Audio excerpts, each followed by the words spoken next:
أما بعد أعوذ بالله من الشيطان الرجيم بسم الله الرحمن الرحيم يا أيها الذين آمنوا ادخلوا في السلم كافة وقال الله تبارك وتعالى في مقام آخر يا أيها الذين آمنوا اتقوا الله ولتنظر نفس ما قدمت لغد واتقوا الله إن الله خبير بما تعملون ولا تكونوا كالذين نسوا الله فأنساهم أنفسهم أولئك هم الفاسقون رب اشرح لي صدري ويسر لي أمري واحلل عقدة من لساني يفقهوا قولي اللهم صل على سيدنا محمد وعلى آل سيدنا محمد وبارك وسلم تسليما كثيرا كثيرا.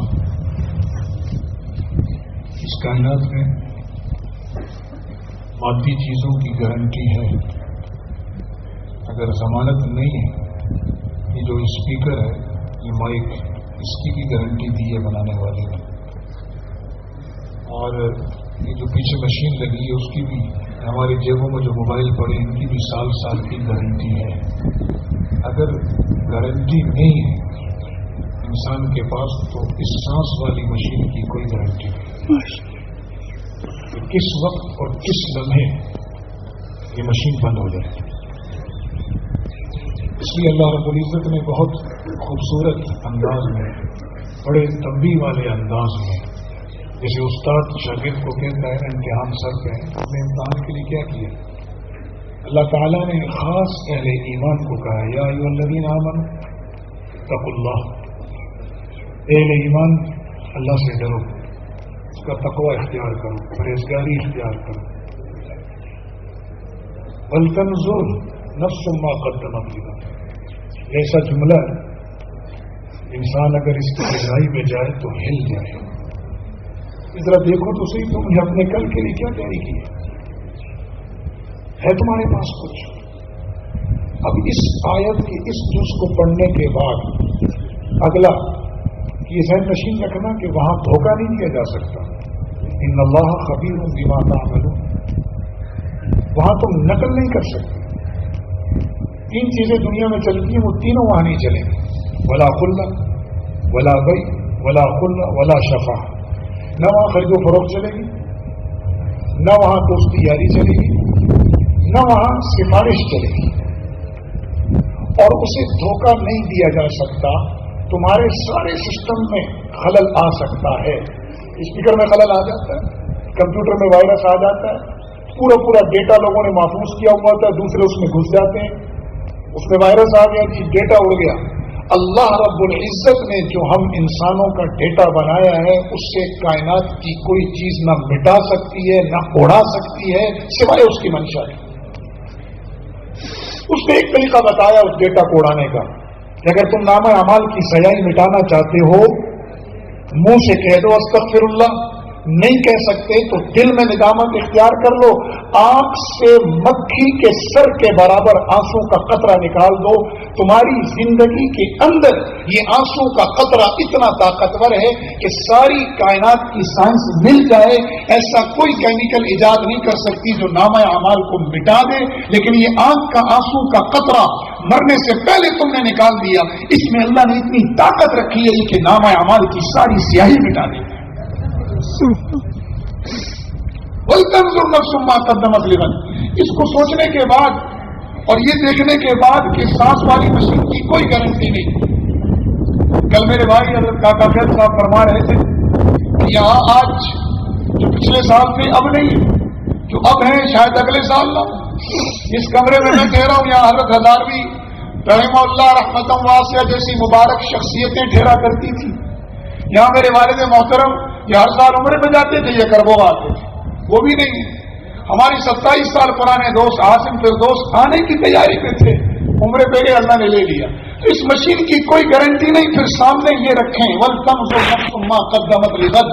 اللہ کی قسم ہم میں سے ہر فرد ذرا تھوڑی دیر اندر جھکا کے سوچے کل کے لیے کیا تیار ہے. جواب خود مل جائے گا.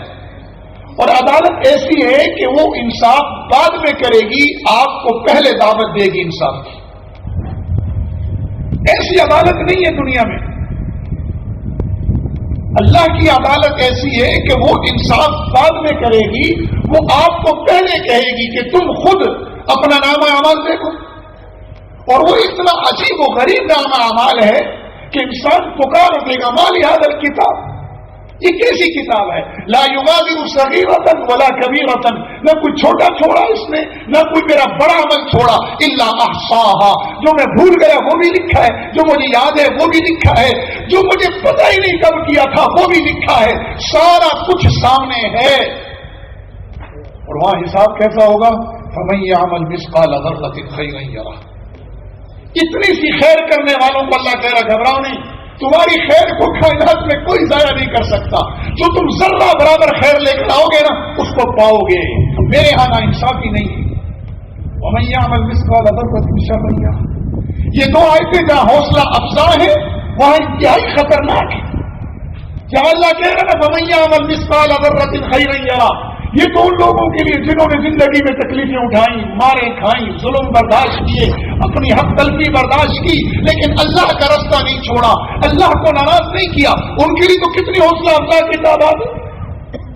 ومن یعمل مثقال ذرۃ شرا یرہ، اور جنہوں نے کائنات پر ظلم کے بحال توڑے، جنہوں نے خود اپنے نفس پر ظلم کیا، جنہوں نے اپنے حقیقی رشتہ داروں پر ظلم کیا، جن کے وجود سے شر ہی شر کب تکی رہی ساری عمر، وہ ذرا سوچیں کہ جو رب ذرہ برابر شر نہیں چھوڑے گا، وہ رب جو تمہارے وجود سے ساری عمر شر نکلی مخلوق اور خالق کے دین کے لیے، وہ کہاں جائیں گے؟ تھوڑی دیر کے لیے کہیں نہیں دیکھنا، اللہ کی قسم، اپنے من میں ڈوب کے پا جا سراغ زندگی، میرا نہیں بن تھا تو نہ بن، اپنا تو بن۔ اللہ کے کیا فرما رہے، مجھے بھلاؤ گے نا یہ میرا کوئی نقصان نہیں۔ وَلَا تَكُونُوا كَالَّذِينَ نَسُوا اللَّهَ فَأَنسَاهُمْ أَنفُسَهُمْ، جو اللہ کو بھلائے گا وہ اللہ کو نہیں بھلا رہا، در حقیقت وہ اپنے آپ کو ضائع کر رہا ہے، وہ تو اپنا نقصان کر رہا ہے۔ جنہوں نے اللہ کو بھلایا انہوں نے اللہ کی اس بادشاہی سے کیا لے لیا، کیا اکھاڑ لیا انہوں نے، کیا بگاڑ لیا انہوں نے؟ جن کو فرعون جیسا اختیار بھی مل جائے، قارون جیسی دولت بھی مل جائے، نمرود جیسا اختیار بھی مل جائے، کیا ہوا انجام؟ ہم میں سے ہر شخص کو یہ فکر ہے مستقبل سمجھ جائے، مستقبل ہم نے مانا کس کو ہے، مستقبل کہتے کس کو ہے؟ پہلے یہ تو طے کر لیں کہ مستقبل ہے کیا ہمارا، کیا یہ مستقبل ہے کہ بچپن کے بعد لڑکپن، لڑکپن کے بعد جوانی، جوانی کے بعد ادھیڑپن، ادھیڑپن کے بعد بڑھاپا؟ یہ تو لائم ولہو وزینۃ فی الحیاۃ الدنیا، یہ کیا ہے؟ وتکاثر فی الاموال والاولاد، اس کے بعد کیا ہے؟ کمثل غیث اعجب الکفار،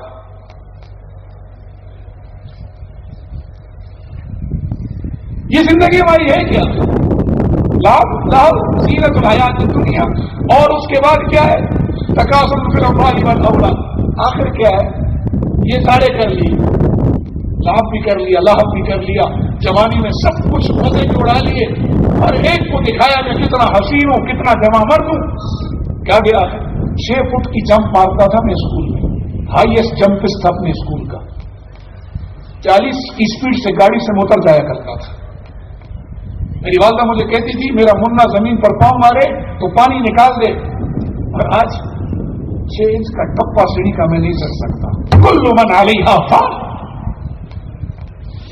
یہ تو رب کا شکر گزار کہ اس نے ابھی سے سمجھا دیا کہ 6 فٹ کی جمپ مارنے والے 6 انچ کا ٹپا تو نہیں چڑھ سکتا آج، اس چیز پر نہ دے۔ اس کے بعد ہوگا کیا؟ جیسے فصل بنتی ہے، پکتی ہے، پھر کٹ جاتی ہے۔ یہ تکاثر فی الاموال والاولاد بھی کر لیا کہ میری اولاد انجینئر بن گئی، ڈاکٹر بن گئی، عالم بن گئی، مفتی بن گئی، گورنر بن گئی، وزیر بن گئی، سب کچھ بن گئی، یہ فخر کر بھی لیا، تو انجام کیا؟ اگر اللہ کی رضا نہ ملی تو سب گیا۔ زندگی ہم نے سمجھا کس کو؟ ابھی ذرا سی بارش ہوئی ہے، پریشان ہو گئے۔ ہمارے حضرت کو نا مثبت دیکھنے کی عادت نہیں ہے، فطرت ہے ان کی، یہ مثبت دیکھتے ہیں، مثبت سوچتے ہیں، مثبت چلتے ہیں، تو اوپر والا بھی ان کے ساتھ مثبت ہی کرتا ہے۔ اب کہاں یہ پریشانی اور کہاں یہ مسکراہٹ اور کہاں یہ کیچڑ اور یہ سب کچھ اور یہ الٹ پلٹ تلٹ اور کہاں یہ خوبصورت جملے کہ اللہ کی اس نعمت کا مزہ لو جو تمہیں کشمیر اور مری بنا دیے کر ہوگا. یہ اللہ کے ساتھ حسن ظن ہے.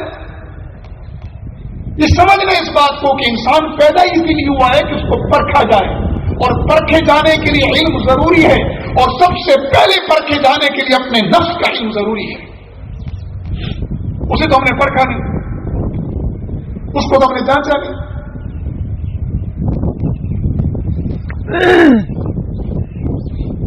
یہ سوچ کہ ہر تکلیف میں خیر ہے. دیکھیں زندگی خوش ہونے کا نام نہیں ہے کیونکہ یہ خوشی نہ پائیدار ہے. زندگی غم کا بھی نام نہیں, غم بھی نہ پائیدار ہے. اگر یہ خوشی پائیدار ہوتی تو شادی کے بعد کوئی غمگین نہ ہوتا. اللہ کے ذکر کے بعد اللہ نے اگر کسی چیز میں سکون بتایا نہ تو وہ بیوی کے رشتے میں بتایا. شادی کے بعد کوئی غمگین نہ ہوتا اگر خوشی پائیدار ہوتی. اور اگر غم پائیدار ہوتا تو ماں کا جنازہ اٹھانے کے بعد کسی کے چہرے پہ مسکراہٹ نہ ہوتی. تو زندگی نہ خوشی ہے نہ غم ہے. زندگی کس چیز کا نام ہے پتہ ہے؟ اطمینان قلب کا نام ہے. بلال بظاہر غم میں ہے, اوپر سے مار پڑ رہی ہے, نیچے سے تبتا فرش ہے, اوپر سے پٹائی ہو رہی ہے, تانے الگ مل رہے ہیں, سب کچھ ہے. ادھر یہ دل مطمئن تھا نا تو کیا کہا وحشی کو جب وحشی نے کہا تیرا رنگ میرا رنگ ایک جیسا, تیرا اسٹیٹس یعنی تیرا مرتبہ میرا مرتبہ ایک جیسا, تو بھی غلام میں بھی غلام, تو بھی کالا میں بھی کالا. یہ مذہب اور یہ دین بڑے لوگوں کا کام ہے, جیسے آج لوگوں کو گمراہ کرتے ہیں یہ ملاؤں کا کام ہے. دین تو ہر فرد کی ضرورت ہے.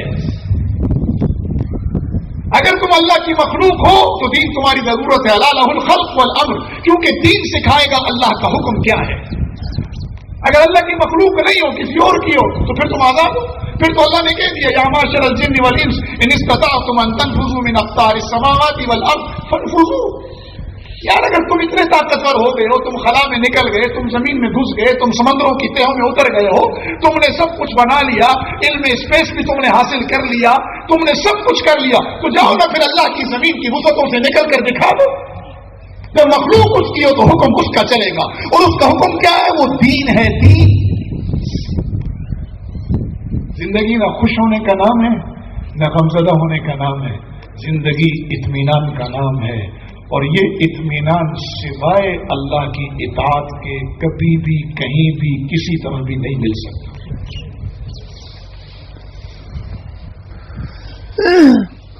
کبھی بھی نہیں مل سکتا. کبر سب سے بڑی مصیبت ہے. علم تو وسعت سکھاتا ہے, علم عاجزی سکھاتا ہے. ہمارے یہاں جیسے جیسے علم بڑھ رہا ہے ویسے ویسے تکبر بڑھ رہا ہے. وجہ یہی عرض کر رہا ہے کیونکہ میں خود اس کا مریض ہوں. تکبر چھوڑ دینا انسان, دو فائدے تو اس کو فوری ہو جائیں گے. لوگ خوش ہو جائیں گے, اس کا دل مطمئن ہو جائے گا. میں نے پہلے عرض کیا زندگی خوشی اور غم کا نام نہیں ہے, اطمینان کا نام ہے. بلال کو جو بظاہر دنیا دیکھ رہی ہے غم میں, تو بلال نے کیا کہا تھا؟ سب کچھ تیرے جیسا ہے, ولیکن قلبی لیس بمثلک, لیکن میرا دل تیرے جیسا نہیں ہے. اس دل میں اطمینان ہے. تجھے مرغے کھا کے اطمینان ہے, مجھے کوڑے کھا کر اطمینان ہے.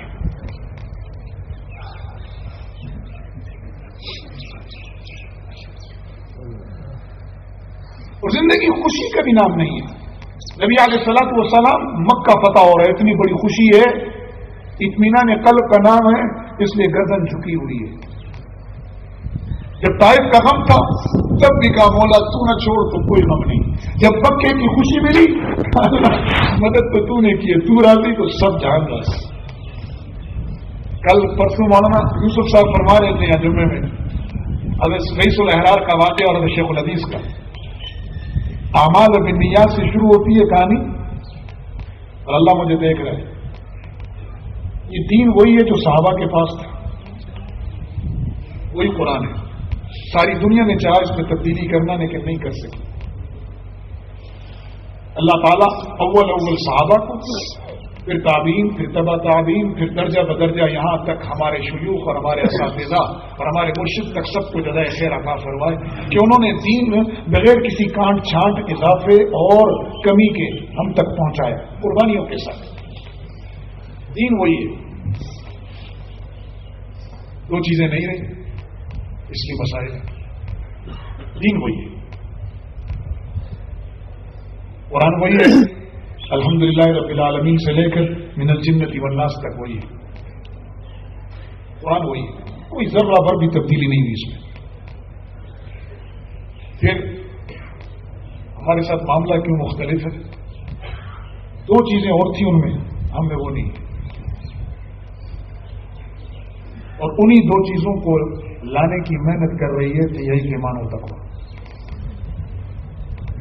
ایک چیز یقین، دوسرا عمل. یہ دو چیزیں ہمارے پاس نہیں، یقین نہیں، عمل نہیں. اللہ کی قدرت، اللہ کی طاقت، اللہ کی عظمت بیان تو ہو رہی ہے، میں بھی کر رہا ہوں، لیکن میں وہ یقین کہاں سے لاؤں جو خالد بن ولید نے زہر کھا لیا تھا؟ میں وہ یقین کہاں سے لاؤں کہ سیدنا خالد بن ولید 60 کو لے کر 60,000 کے مقابلے پہ اتر رہے تھے؟ نہ وہ یقین ہے میرے پاس، نہ وہ عمل. یہ یقین اور عمل کیسے آئے گا؟ ہم جب ان محافل میں بیٹھتے ہیں اپنے ایمان سے بتائیں، دل بن جاتا ہے تھوڑی دیر سے، یہ بنتا ہے، جب نکل جاتے ہیں تو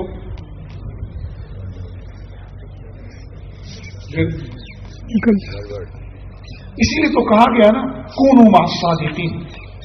علامہ علوسی رحمہ اللہ نے لکھا ہے کب تک سچوں کے ساتھ کتنے دن رہنا ہے؟ کربوگا 3 دن، چلا 4 مہینے، ڈرائیور کتنا رہنا ہے، مدرسوں میں کتنا رہنا ہے، 4 سال، 8 سال، 9 سال، 10 سال. یہ سچوں کی صحبت کتنی دیر اختیار کرنی ہے؟ علامہ علوسی کو اللہ جزائے خیر دے آسان کر کے فرمایا خالطوہم لتکونوا مثلہم. اس وقت تک سچوں کے ساتھ رہو جب تک ان جیسے نہ ہو. سبحان. میں جب اس نئے کام میں گیا نا، جس کام کو میں خود بھی بڑا عجیب سمجھتا ہوں لیکن چلا گیا ہوں، بس کچھ چیزیں حالت اختیاری میں ہوتی، کچھ حالت اضطراری میں ہوتی ہے. میری کچھ اصلاح اختیاری طور پہ ہوئی ہے حضرت کے ہاتھوں، کچھ اصطلاح اضطراری طور پہ ہوئی ہے مرشد غائبین کے ہاتھوں. اور حضرت نے مجھے فرمایا کہ اضطراری اصطلاح جو ہے نا، اصلاح، یہ بہت کارگر ہوتی ہے. نہیں سمجھ آئی بات؟ جس کام میں گیا ہوں نا، تو میں نے حضرت شاہ صاحب دامت برکاتہم سے پوچھا حضرت کیا کروں؟ فرمایا یہ طے کر لو کہ جب تک تم ان پر مؤثر ہو ادھر رہنا، جب ادھر کا اثر آئے تو بھاگ جانا. تو بھائی سچوں کے ساتھ کب تک رہنا ہے؟ یہ 13, 14, 15 اکتوبر 16 بس دعا کر کے پھر چلے جانا. خالطوہم لتکونوا مثلہم، اس وقت تک رہنا ہے ان کے ساتھ جب تک ان جیسے نہ ہو جاؤ، جب تک تمہارے اندر سے تمام اخلاق رذیلہ نکل نہ جائے، جب تک تمہیں اطمینان قلب نہ مل جائے، جب خوشی اور غم تمہارے لیے برابر ہو جائے، مدح اور غم برابر ہو جائے، جب دنیا کی طلب بقدر ضرورت ہو اور آخرت کی طلب بطور مقصد زندگی کا مقصد بن جائے، جہاں ہر رنگ میں تمہیں اللہ نظر آئے. تھوڑا سا یہ ترچٹ پرچٹ ہوئی ہے نا، ہم پریشان ہو گئے. ذرا تصور کرو کہ غزہ میں اس وقت کیا ہوگا. ہم تو ایک مسلمان ہیں. اس خانقاہ کا پہلا سبق ہے امت کا تصور. میرے پاس خود نہیں تھا، میں بہت زبردست قسم کا بنیادی تھا، بنیاد پرست قسم کا جہادی تھا. میں تو سب کو کافر سمجھتا تھا. اس خانقاہ نے مجھے بتایا کہ نہیں، دین تیرے باپ کا نہیں ہے، دین اللہ کا ہے. پھر ہم نے عملاً مشاہدہ کیا کہ جو شخص دین کے ایک شعبے میں رہ کر دوسرے کا مخالف بنا، میں ممبر پہ بیٹھ کے اللہ کی قسم کھا کر کہہ رہا ہوں، اللہ نے اس کو اس کے اپنے شعبے کی نورانیت سے محروم کیا ہے. جو جہاد میں رہ کر دعوت کا تبلیغ کا مخالف ہوا، اس نے کہا جہاد ہی حق ہے. جہاد ہی حق نہیں ہے، جہاد بھی حق ہے. جس نے یہ کہا اسے جہاد کی نورانیت بھی ملی، اسے تبلیغ کے رحمت و فضائل بھی ملے. بھائی اگر دین اللہ کا ہے نا پھر مجھے کیا غم ہے؟ مجھے تو شکر پڑنا چاہیے، میرا کام دوسرے کر رہا ہے، آسان کر رہا ہے. دیکھیں حضرت لاہوری نے 3 باتیں لکھی ہیں اور تینوں کے لیے یہ کام ضروری ہے، ورنہ تینوں اوندھے منہ جھانٹوں میں. میں تو کل مولانا نے بیان کیا ان کو میں کہہ رہا تھا یار میں وہ کام چھوڑنا چاہتا ہوں. مجھے تو بڑا جھٹکا لگا ہے کیونکہ وہاں ہر وقت میری آزمائش ہے، عجیب طرح سے آزمائش ہے. لوگ نہ داڑھی کا خیال کرتے ہیں نہ پگڑی کا اور آ جاتے ہیں آفر لے کر. تو کب تک ہم رکیں گے، کب تک بچیں گے؟ آخر انسان ہے. میں سچ کہہ رہا ہوں دنیا میں پیسہ لینا اتنا مشکل نہیں ہے جتنا واپس کرنا ہے. نیند نہیں آتی 2 دن تک جب وہ نوٹ سامنے آتے ہیں اور واپس ہوئے ہوتے ہیں. تو کیوں اپنے آپ کو مشقت میں ڈالیں بھائی؟ حضرت لاہوری نے فرمایا کسی بھی قوم کا عروج و زوال اس کی 3 لوگوں سے وابستہ ہے، 3 طبقات سے، اس کے اہل سرفروشوں سے، اہل علم سے، اہل خیر سے. یہ کسی قوم کو اٹھاتے اور بٹھاتے ہیں. یہ میں نہیں کہہ رہا، حضرت کی تفسیر عزیز ہے، بڑا مختصر سا حاشیہ سورہ صف کے حاشیے میں لکھا ہے. 3 طبقات، اہل سرفروش، اہل علم، اہل خیر. اور خانقاہ کربوغا ان سب کے مجموعے کا نام ہے. سبحان اللہ. ان سب کے مجموعے کا نام ہے. ورنہ ہم تو ایک عرصے تک کہہ رہے تھے کہ ہم ہی حق ہیں باقی سب باطل ہیں. کوئی مزے لے رہا ہے راوڑ کی دال کے، کوئی مزے لے رہا ہے مدرسوں کے بکروں کے، کوئی مزے لے رہا ہے پارلیمنٹ کی سیٹوں کے، کوئی مزے لے رہا ہے خدمت خلق کے نام کے. پھر ہمیں سمجھایا کہ نہ دین تمہارا نہیں ہے، اللہ اور اللہ کے رسول کا ہے. جہاد بھی حق ہے، تبلیغ بھی دین ہے، دعوت و تبلیغ بھی دین ہے، اور خدمت خلق بھی دین ہے، سیاست اسلامیہ بھی دین ہے، اور تعلیم و تعلم بھی دین ہے. اگر یہ امت تعلیم و تعلم چھوڑ جائے گی گمراہ ہو جائے گی، قصے کہانیاں رہ جائیں گے، نصارہ کی طرح بھٹک جائے گی. اگر یہ امت دعوت و تبلیغ چھوڑ دے گی غفلت میں پڑ جائے گی. یہ امت اگر سیاست اسلامیہ چھوڑ دے گی انہیں پتہ ہی نہیں چلے گا ان کا کب کہاں کس نے کتنے میں سودا کر دیا. یہ امت خدمت خلق چھوڑ دے گی، غیر آئیں گے ان کے منہ میں نوالا ڈالیں گے اور ایمان لے جائیں گے. غیر آئیں گے ان کے بھوکوں کو کھانا کھلائیں گے، ایمان لے جائیں گے. غیر آئیں گے ان کے برہنوں کو کپڑے پہنائیں گے، ایمان لے جائیں گے. غیر آئیں گے ان کے سیلاب زدگان زلزلہ زدگان کو گھر بنا کر دیں گے اور جنت کا گھر لے لیں گے. اس لیے خدمت خلق بھی مسلمان تو نے کرنی ہے. یا ایھا الرسول بلغ ما انزل، یہ کیا ہے؟ اقرأ باسم ربک الذی خلق کیا ہے؟ والذین یؤثرون علی انفسہم ولو کان بہم خصاصہ کیا ہے؟ اور تخت مدینہ سے، مدینے کے مصلی سے تخت مدینہ تک یہ سب ہمارا ہے. یہ تو ایتھکس کا نظریہ ہے کہ رسول اللہ ہجرت سے پہلے نبی تھے، ہجرت کے بعد حکمران بن گئے. نہ، میرا نبی ہجرت سے پہلے بھی نبی تھا، ہجرت کے بعد بھی نبی ہے. اللہ نے یہ دنیا ہمارے لیے بنائی ہے. تعلیم و تعلم بھی دین ہے. اگر تم چھوڑ دو گے غیر آئیں گے، رسوخ فی العلم ختم ہوگا، گمراہ ہوں گے، گمراہی پھیلائیں گے. اور اسی طرح اگر تزکیہ نفس رہ جائے گا اللہ کی قسم کچھ نہیں بچے گا. ساری دنیا کی محنت ہوا منصورہ کی طرح اڑ جائے گی.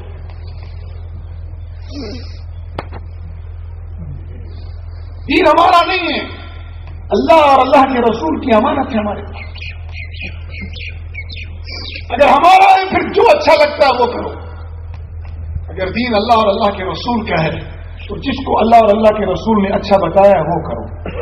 اس سے بڑی ہدایت کیا ہوگی؟ وتعاونوا علی البر والتقوی ولا تعاونوا علی الاثم والعدوان. اس سے بڑا روڈ میپ جس کو کہتے ہیں نا، رستہ چلنے کا رہنما راستہ، اور کیا ہوگا؟ سیدھا سیدھا رستہ بتا دیا تمہیں. ارے لاہوری فرماتے یہ 3 طبقے کھڑے ہو جائیں، وہ جماعت جس جماعت کے یہ 3 طبقے کھڑے ہو جائیں، جس گروہ کے، اور اگر امت کے، امت کھڑی ہو جائے. اہل سرفروش اپنی ذمہ داری نبھائیں، اہل علم اپنی، اہل خیر ان دونوں کے لیے پیٹرول کی مانیں گے. اور کفر نے اتنی تدبیر اور اتنے مکر سے تینوں کو کاٹا ہے آپس میں. یہ میرا موضوع نہیں ہے، موضوع کیا ہے وہ عرض کرتا ہوں. یہ تینوں طبقے اگر تزکیہ نفس نہیں ہوا تو اوندھے منہ جہنم میں جائیں گے. خلاصہ کیا نکلا کہ امت کے ہر فرد اور ہر طبقے کے لیے تزکیہ نفس ضروری ہے. لقد من اللہ، اللہ جب احسان جتا رہا ہے، اللہ نے پوری کائنات بنائی، احسان نہیں جتلایا، پانی دیا، کبھی کہا اللہ نے میں نے تم کو پانی دیے، پہاڑ دیے، رہائش دی، ایک چیز کا احسان جتلایا، کیا؟ لقد من اللہ علی المؤمنین اذ بعث فیہم رسولا منہم یتلو علیہم آیاتہ. آگے کیا کہا؟ ویزکیہم، ہر فرد کی ضرورت ہے. ہم سرفروش ہیں، جان لگا دی، کس لیے لگائی؟ اگر یہ واضح نہیں تھا تو قیامت کے دن رب کھڑا کر کے پوچھے گا جان کس لیے دی؟ میں نے کہا نا وہاں جھوٹ نہیں چلے گا، فراڈ نہیں چلے گا، دو نمبری نہیں چلے گی. ہم کہیں گے اللہ تیرے لیے دی، وہ کہیں گے جھوٹ بولتا ہے، میرے لیے دی، انہیں نعرے لگوانے کے لیے دی، انہیں اپنے آپ کی بہادری تسلیم کروانے کے لیے دی، انہیں قیادت اور سیادت کے لیے دی، محبوبیت کے لیے دی.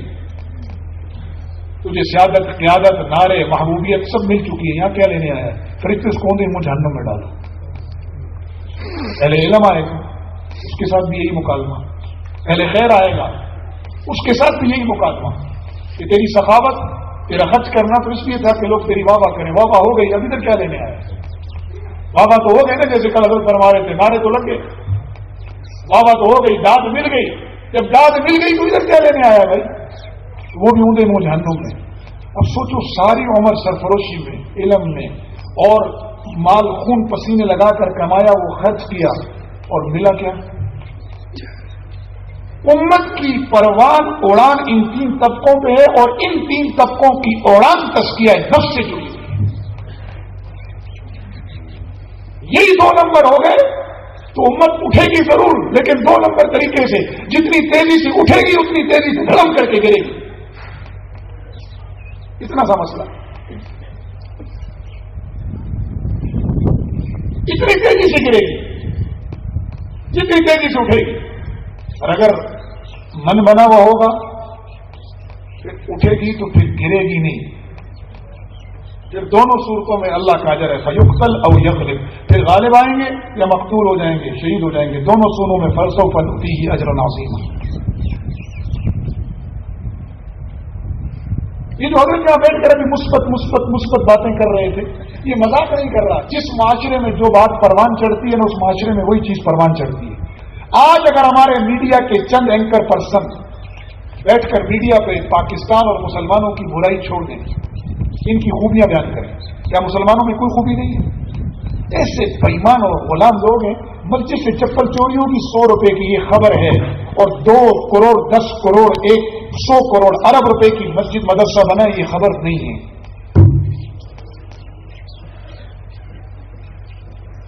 اگر ہم معاشرے کے اندر خیر کو پھیلائیں، اب ہر وقت جب شر پھیل رہا ہے، شر کی بات، شر کی خبر، شر کی چیز، ہر کوئی کہہ رہا ہے یار وہ ایسے کر رہا ہے تو میں بھی ایسے کر لیتا. مثبت خبر ہی نہیں ہے کہیں. ابھی آپ دیکھیں کتنے پریشان تھے، اللہ کی قسم میں خود پریشان تھا. میں نیچے نکلا، سوری چپل کیچڑ ہو گئی، گاڑی میری پھنس گئی ادھر، وہ نہ نکلے تو ایک مصیبت، ایک پریشانی. ابھی جملہ سوچا میں کہ پاگل کے بچے تھے، ہم کیوں پریشان تھے یار؟ کس لیے پریشان تھے؟ وہ جملے ہی تو ہیں جو انسان کو اٹھاتے اور بٹھاتے ہیں.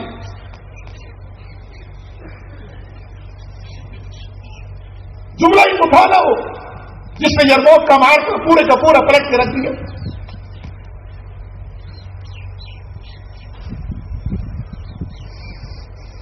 لیکن یہ اللہ والے جملے جب من بنتے ہیں تو تب نکلتے ہیں.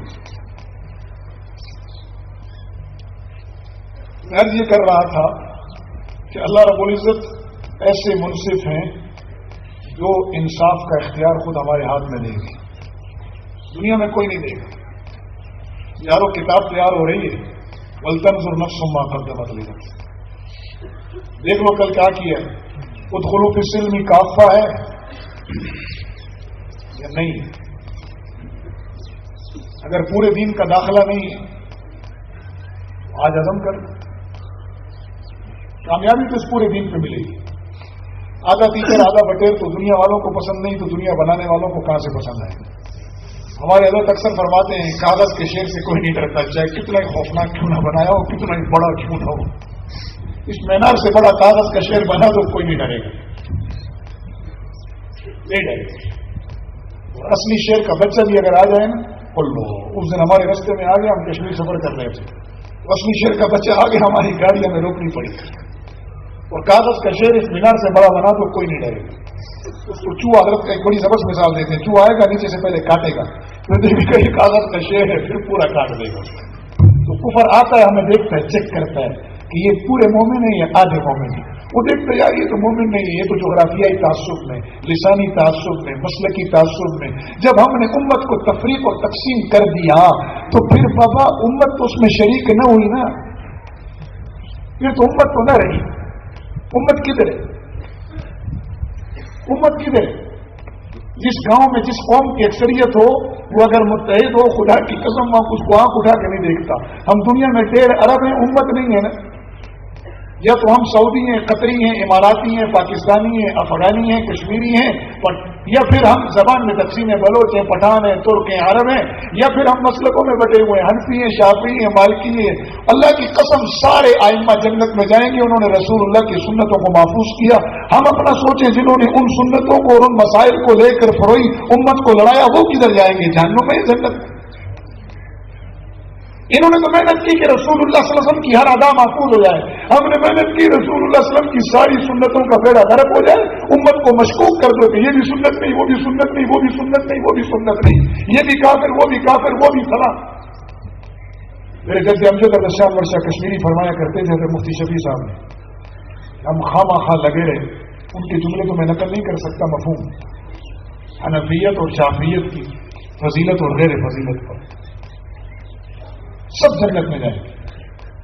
احمد بن حنبل سے لے کر امام احمد بن حنیفہ تک سب جنت میں جائیں گے۔ امام مالک، امام شافعی، سب نے رسول اللہ صلی اللہ علیہ وسلم کی اداؤں کو محفوظ کیا۔ جنہوں نے ان مسائل کو لے کر امت کو لڑایا، وہ سوچیں وہ کہاں جائیں گے۔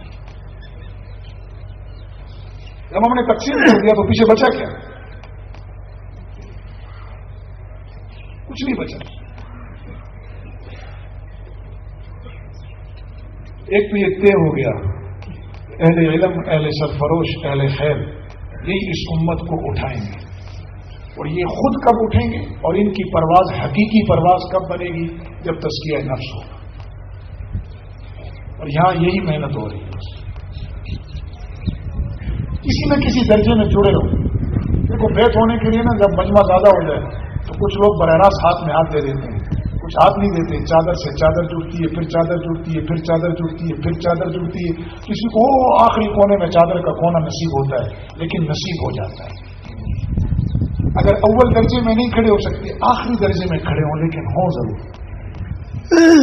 تصور امت کو زندہ کریں اور یہ ذہن میں رکھیں کہ کل کے لیے کیا کیا، پھر اپنے اندر جھانکیں۔ وَلْتَنْظُرْ نَفْسٌ مَا قَدَّمَتْ لِغَدٍ کے بعد ادھر دیکھیں۔ جیسے امتحان سر پر ہونا تو طالب علم ادھر ادھر نہیں دیکھتا، اس نے پڑھا یا نہیں پڑھا، اس نے پڑھا یا نہیں پڑھا، اس نے پڑھا یا نہیں پڑھا، اس نے تیاری کی یا نہیں کی۔ جب صبح پیپر ہو ادھر دیکھتا ہے اپنے اندر کہ میری تیاری ہے یا نہیں، اپنے اندر دیکھیں۔ کیونکہ جو کتاب تیار ہوئی ہے نا، اس کے پہلے منصف آپ خود ہیں، پہلے جج۔ اللہ وہ کتاب سامنے رکھ کر فرمائے گا اقرأ کتابک، پڑھو، دیکھو، کفا بنفسک اليوم علیک حسیبا، میں فیصلہ بعد میں کروں گا کہ تمہیں جنت دینی ہے یا جہنم دینی ہے، تم فیصلہ خود کر لو کتاب پڑھ کے کہ تم جنت کے مستحق ہو یا جہنم کے حقدار۔ بھائی جب وہاں پڑھنی ہے تو بھول گئی ہے نا بہت ساری کتاب کا حصہ۔ جو کتاب یاد ہے، یہ جو مراقبہ ہے کس لیے؟ جو کتاب یاد ہے اس کو پڑھ لو، ابھی فیصلہ کر لو نامہ اعمال کیسا ہے۔ اگر ٹھیک ہے تو سبحان اللہ، اگر ٹھیک نہیں ہے تو پھر فکر ہے، پھر فکر کرنے کی ضرورت ہے۔ اور آج عزم کر لیں کہ ہم نے امت بن کر جینا ہے انشاءاللہ، ورنہ قیامت کے دن امت کا مظلوم طبقہ ہمارا گریبان پکڑے گا۔ ہم خاموش تماشائی نہیں ہیں، نہ مسلمانوں کو خاموش تماشائی بننے کی اجازت دی اللہ نے، نہیں دی ان کو اجازت۔ ہم ایک جسم واحد کی مانند ہیں، ہم امت ہیں یا نہیں؟ دیکھ لیں، آنکھ میں درد ہو پورا جسم بے چین ہے۔ آج غزہ اور فلسطین اور کشمیر میں درد ہے، اگر جسم بے چین ہے تو مطمئن رہیں امت ہیں۔ اگر جسم بے چین نہیں ہے اس طرح جس طرح آنکھ کی تکلیف میں بے چین ہوتا ہے، پھر سمجھ میں نہیں۔ پھر اپنی کتاب کو خود دیکھیں۔ آج اگر کتاب ٹھیک ہے خود فیصلہ کر لیں، 100 میں سے اپنے آپ کو نمبر دے دیں، کتنے نمبر ہیں؟ اگر پاسنگ مارکس ہیں نا تو ہمت کریں اور آگے بڑھیں. ممتاز معاشرف نہیں ہے تو ممتاز نہیں، جید جدن نہیں تو کم از کم جید نہیں تو مقبول تو ہو جاؤ. ڈی گریڈ تو ہونا ہمارا. فیل ہو گئے تو پھر کیا ہے؟ اگر ہم خود اپنے آپ کو فیل کر رہے ہیں تو استاد ہمیں کیسے پاس کریں گے؟ ہمارا پرچہ بتا رہے ہیں ہم فیل ہیں، استاد کیسے پاس کریں گے؟ دوسرا میں نے عرض کر دی اور تجربہ بتا دیا. اللہ کی قسم کھا کر پھر کہہ رہا ہوں، جس نے دعوت و تبلیغ میں رہ کر مجاہدین کی مخالفت کی، جہاد کا کچھ نہیں بگاڑ سکا. خود دعوت و تبلیغ کے انوارات سے محروم ہوتے ہم نے ایک کو نہیں کئیوں کو دیکھا. خود ان کے اندر دعوت و تبلیغ کے انوارات نہیں آتے. اور جس نے مدرسے میں بیٹھ کر خانقاہوں کی مخالفت کی، اس کی علم نے اس کو ٹکے کا فائدہ بھی نہیں دیا. اور جس نے محاذوں پر جا کر تبلیغ اور مدرسے اور جہاد اور سیاست اور خدمت خلق والوں کی مخالفت کی، خود اپنے جہاد کے انوارات سے محروم ہو.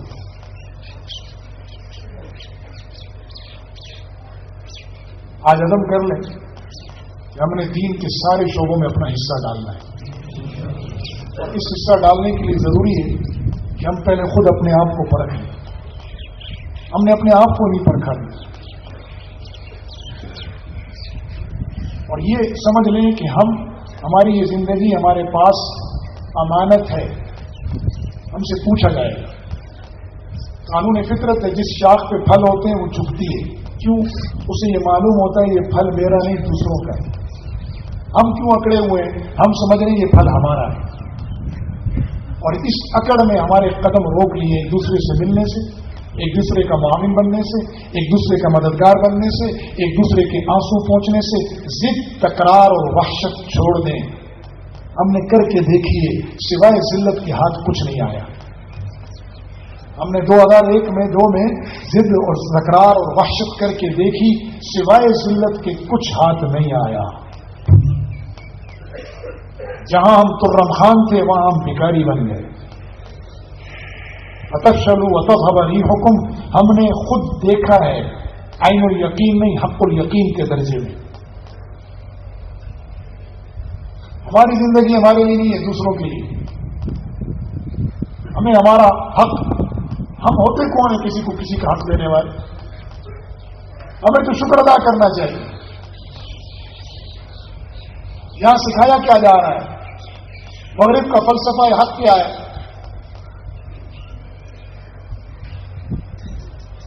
میں کہتا ہوں ادھر کوئی پی ایچ ڈی آ جائے نا، جس نے ان امور پر ڈاکٹریٹ کی ڈگری لی ہو، وہ ایسے نہیں سمجھا سکتا جیسے حضرت نے سمجھایا. جس دن حضرت نے یہ بیان کیا میں حیران ہو گیا. میں نے کہا یار مسئلہ تو سمجھ آیا. بھائی اسلام حقوق دینے کی ترغیب دیتا ہے. مغرب کا فلسفہ حق یہ ہے کہ حق چھین لو. اسلام کا فلسفہ ہے حقوق یہ ہے کہ حق دے دو. پہلے فلسفے میں کہ حق چھین لو میں کیا ہوگا؟ میں حق چھین رہا ہوں بھائی کا، بھائی چھین رہا ہے میرا، شوہر حق چھین رہا ہے بیوی کا، بیوی حق چھین رہی ہے شوہر کا، اور مل مالک حق چھین رہا ہے مزدور کا، اور مزدور حق چھین رہا ہے مالک کا، آجر ماجور کا، اور حکمران عوام کا، عوام حکمران کا حق چھین رہے ہیں. تو اس مغرب کے فلسفہ حقوق میں تو لڑائی ہے، انارکی ہے، انتشار ہے. یونینیں بنی ہوئی ہیں، مل آنر کی یونین ہے. کس لیے بھائی؟ تم نے کس لیے بنائی؟ تم تو ملوں کے مالک ہو. کہا ہم اپنا مزدوروں سے حق لینا چاہتے ہیں. مزدوروں نے اپنی یونین بنائی ہے، تم نے کس لیے بنائی ہے بھائی؟ کہتے ہم مالکوں سے حق لینا چاہتے ہیں. تو اس حق لینے کے چکر میں لڑائی ہے. اسلام کا فلسفہ حق ہے، حق دے دو. مالک کو، مل آنر کو کہا مزدور کا پسینہ خشک ہونے سے پسینہ پہلے مزدوری دے دو. مزدور کو کہا مالک سر پہ کھڑا ہو یا نہ ہو، حقیقی مالک دیکھ رہا ہے، ڈنڈی نہ مارو، پوری مزدوری ادا کرو، پوری مزدوری کرو، پوری مزدوری امانت سے کرو. بیوی کو کہا شوہر کا حق دو، شوہر کو کہا بیوی کو حق دو. باپ کو کہا اولاد کا حق دو، اولاد کو کہا باپ کا حق دو. پڑوسی کو کہا دوسرے پڑوسی کا حق دو. استاد کو کہا شاگرد کا حق دو، شاگرد کو کہا استاد کا حق دو. بڑوں کو کہا چھوٹوں کا حق شفقت دو، چھوٹوں کو کہا بڑوں کا حق ادب ان کو دو. چنانچہ دینا دینا ہے. پہلے میں چھینا جھپٹی ہے، کسی کو کسی کا حق نہیں مل رہا. خدا را سوچو میں تصور کروں میں اپنی بیوی کا حق بیوی کو دے رہا ہوں, میری بیوی مجھے میرا حق دے رہی ہے, میں اولاد کا حق دے رہا ہوں, اولاد میرا حق دے رہی ہے, میں نے مزدور لگایا اس نے ڈنڈی نہیں ماری میرا حق دیا, میں نے مزدوری دینے میں ڈنڈی نہیں ماری, پسینہ خشک ہونے سے پہلے اس کے ہاتھ دھونے سے پہلے مزدوری اس کے ہاتھ میں رکھ دی. بتاؤ حقوق کی ادائیگی دوسرے میں ہے یا پہلے؟ 1000 یونینیں بنا لو کچھ نہیں ہوگا اگر من نہیں بنا.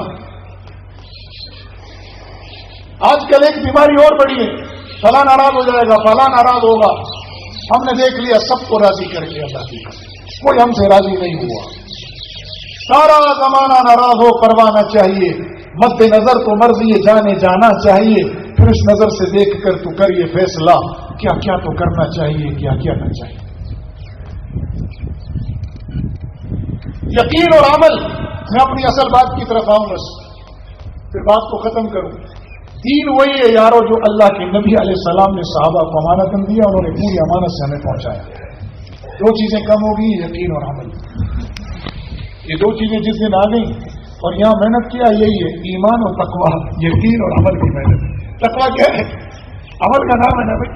تقویٰ صرف نماز روزے کا نہیں ہے, تقویٰ معاملات, معاشرت, اخلاقیات, سب چیزوں کا نام ہے. تو ایمان اور تقویٰ کا مطلب کیا ہوا؟ یقین کیا چیز ہے؟ ایمان ہے. یہاں محنت یہی ہے, تحریک ہے, قوت محرکہ, ہر مسلمان کے دل میں ایک تحریک پیدا کرنا, قوت محرکہ, موٹیویٹنگ فورس پیدا کرنا ہر مسلمان کے دل میں کس چیز کی؟ یقین اور عمل کی. اس کو ایمان و تقویٰ کہتے, اس کو یقین اور عمل کہتے. اور اسی ایمان و عمل پر ہماری دنیا کی کامیابی اور آخرت کی کامیابی. اسی ایمان و عمل پر دنیا کی حکمرانی ملے گی, اسی ایمان و عمل پر جنت کی مکان ملے گا, دونوں اسی پر ملیں گے. اور ایک تیسری چیز بھی اس پہ ملے گی. اسی ایمان و عمل کے ساتھ اللہ نے جوڑا, وعد اللہ الذین آمنوا منکم وعملوا الصالحات لیستخلفنہم فی الارض. جو ایمان و عمل, یقین اور عمل کی دولت لے کر کھڑے ہوں گے, اللہ 2 مرتبہ تاکید کے ساتھ کہہ رہا ہے زمین پر حکمرانی ان کو دے دوں گا. جو یقین و عمل پر کھڑے ہوئے, دیکھو اللہ نے دی حکمرانی یا نہیں دی. پہلے ہمیں آیتیں سمجھانی پڑتی تھی, جب عمل سامنے آ جائے پھر بولنا نہیں پڑتا. پہلے ہم چیخ چیخ کر کہہ رہے تھے کم من فئۃ قلیلۃ غلبت فئۃ کثیرۃ باذن اللہ, چیخ چیخ کے تقریریں کرتے تھے. ان تنصروا اللہ ینصرکم ویثبت اقدامکم. عمل والوں نے کہا چیخو نہیں, عمل کرو. انہوں نے عمل کیا. آج اللہ کی قسم مسلمان کو نہیں, کافر کو بھی سمجھانے کی ضرورت نہیں ہے کہ کم من فئۃ قلیلۃ غلبت فئۃ کثیرۃ باذن اللہ کا کیا مطلب ہے. ینصرکم اللہ فلا غالب لکم کا مطلب کیا ہے؟ آج کافر کو بھی سمجھ آ چکا ہے. عمل کی دولت نے سمجھایا, یقین کی دولت نے سمجھایا. ہمارا یقین اور عمل کمزور ہے. آج کسی کو سمجھانے کی ضرورت ہے.